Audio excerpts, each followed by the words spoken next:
First, let's go over the structure of a neuron. The larger end is called the soma, or cell body, and has many protruding dendrites. The long part of the cell is the axon. The axon is covered with myelin sheaths and nodes of Van Veer, which through saltatory conduction allows for fast signal conduction. Communication between neurons is facilitated through the release of neurotransmitters from the end of the axon of one neuron to the dendrites of an adjacent neuron. Now, let's take a closer look at the axon. The action potential of the transmission is created by ion gradients. Sodium-potassium pumps on the membrane maintain the ratio of Na plus and K plus, thus maintaining the resting potential of negative 70 millivolts.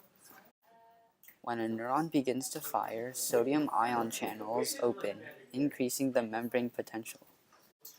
This triggers the opening of the next sodium channel down the line. If the membrane potential increases past the activation threshold, typically around negative 55 millivolts, the action potential is guaranteed to continue down the axon to completion. Once the membrane reaches peak potential, potassium channels begin to open to bring the membrane potential back to its resting state. The membrane potential will actually go past the resting potential in this process, undergoing hyperpolarization, but work by the sodium-potassium pumps and ion channels will eventually bring the membrane back to resting potential. Let's look at a deadly toxin to the nerve, tetrodotoxin. Tetrodotoxin is a sodium ion channel blocker produced by pufferfish. It is very toxic. 25 milligrams will kill an adult human.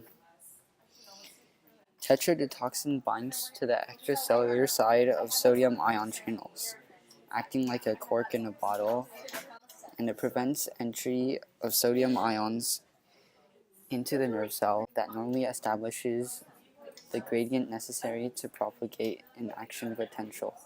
As a result of inability to depolarize, conduction of nerve impulses is blocked, so the muscles cannot move, the victim cannot breathe, and thus the victim dies of respiratory paralysis. Hence, it is important to protect the nervous system as it plays a vital role in the maintenance of homeostasis.